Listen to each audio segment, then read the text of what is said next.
Hello, my name is Anirban and I'm from Ranchi, India. So why I advocate the resource-based economy? Well, since childhood, my experiences were not very pleasant.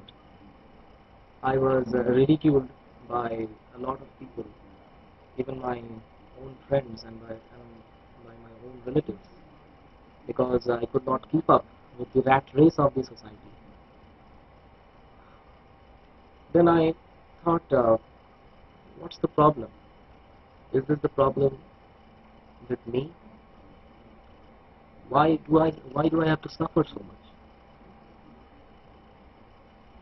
But then I also was not allowed to take up those things which I like to do. I was always forced to do those things which people around me wanted me to were expecting from me to do, and that annoyed me a lot. And that all these pressures, do this and do that, and why can't you do this?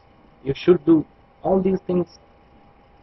Created a pressure in me in my life, and they were very much responsible to create a negative impact in my life, and my personality changed drastically.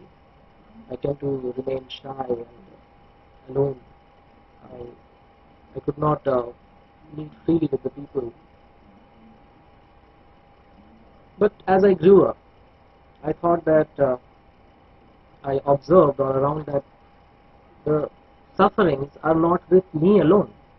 I found that there are a lot of people who are suffering and whose sufferings are a lot more than my own. From that point onwards, I started having a sympathy towards society, towards the environment. But then I asked, why should there be so much suffering? Why should people fight? Why people fight? Why should there be any competition? Because competition, I have seen that competition creates conditions where some people will always lose, and it's very detrimental for many people. But the answers which I got were not at all satisfactory for me. The answers were like, it, uh, it's all God's creation, and it's all about sins. Since some people do sin in the past life, the present life they have to suffer.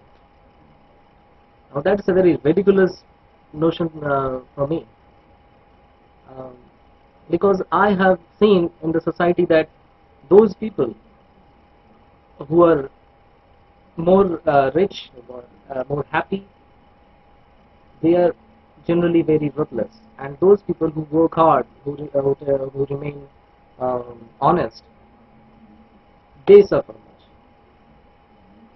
So it seems that the honesty is not the best policy, and the rules of the society are always changed according to the maker of the rule makers. Now, and again, there is one more reason people give, that it's all genetic, it's all human nature. People are, some people are hardwired to be corrupt and hardwired to behave in a nonsense way. And there is all another notion that people in general are selfish. Now, this is again one more ridiculous answer I get, which I don't buy, and which creates more confusion. Because if it's all human nature, then why do we expect the politicians to behave ethically? Why do we want change? Why do we send our why do people send their children to the schools to get them educated? It doesn't make any sense, because since you have bought that theory that it's human nature, they will become selfish. Then there is no point in educating people and in expecting anyone from expecting anything good from anyone. Then I went out to seek new answers, to seek new ideas. I also saw that laws keep on changing, there more laws come in, and more sufferings increases. Politicians keep on changing. This political party comes in, or that political party comes in. It doesn't make any significant change at all. So I thought that there should be a new direction or a new idea which should solve these confusions. So I went out and talked with many rationalists, with many humanists. Some of them were communists, and even there I did not get any satisfactory answer, because yes, they were rational in some ways, and their solutions were also good in some respects, but in totality, I did not find any proper solution for the problem as a whole. There were still many loopholes and confusions. Finally, I ended up with the movie. I saw the movie Zeitgeist Redundum, and it blew up my mind. It was so rational, so logical. It seemed that I was looking for these answers. So, and it is not that after I watched the film, all the answers I got, because in a 2-hour film you cannot get all the answers. So, what I did, whatever skepticism was there in my own mind, I resolved them after reading the books and articles presented in the movement website. I read the essays of Jacques Fresco, of Peter Joseph. I read the book called Zeitgeist Orientation PDF. I read the book called Looking Forward by Jacques Fresco,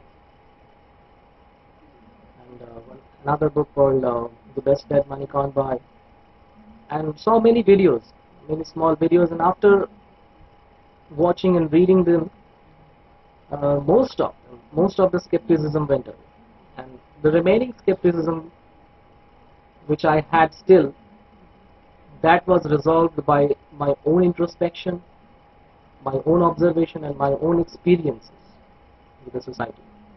One of those experiences is a very interesting one. I would like to share with you all. Um, in the colony which I live, the water supply in the colony was abundant in the beginning. But few years ago, the water supply was drastically reduced as the pipeline was damaged. So what happened that there was only uh, one tap, which was a drinking water tap. That only that was accessible to people, and the people dependent on that single tap. Um, there were about 24 families in our colony which depended on that single tap, and it was not enough. It was not enough to provide water for all the families in an abundant way. So what happened that things started changing, which was very peaceful. Our colony was used to be very peaceful, but now the things changed drastically. People started quarreling in the queues. People started politicizing with that matter. Some people started behaving that as if they were boss. Uh, the situation got so worsened that sometimes the cases like hospitalization and police cases also occurred. Then one day my father told that, okay, do one thing, write an application, um, a complaint application for the repair of the pipeline, and I will see what can be done. So I did. I wrote an application, and my father told me to get it signatured from all the members of the colony. So I went there. I went each and every house and took the signature. And while I was taking signatures, every even said that it's not possible, what are you doing, you are wasting your time.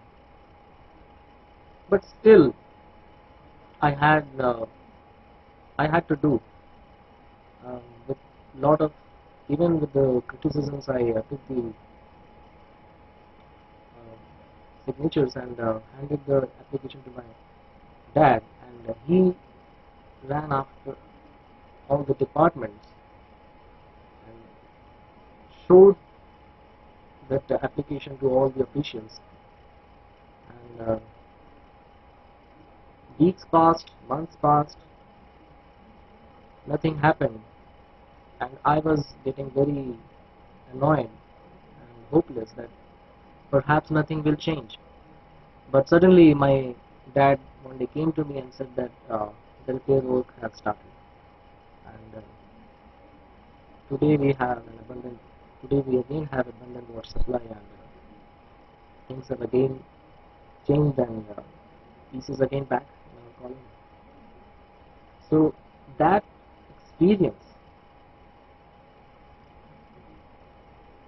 helped me to believe completely that yes, it's the it's the environment, not the human nature, not the genes, which changes people. So if we can change the environment, if we make the environment peaceful, then we can change all our problems. We can solve all our problems. And how do we make our environment peaceful? Again, if you take the reference of this example, only the water supply changed the situation, and which was a technological problem. So if we apply science and technology in a humane manner for all the people of the world, and if we become cooperative, then we can bring abundance in this world, and we can create an environment, a peaceful, conducive environment, which will be inbuilt to solve the problems. And that's what the resource-based economy is all about.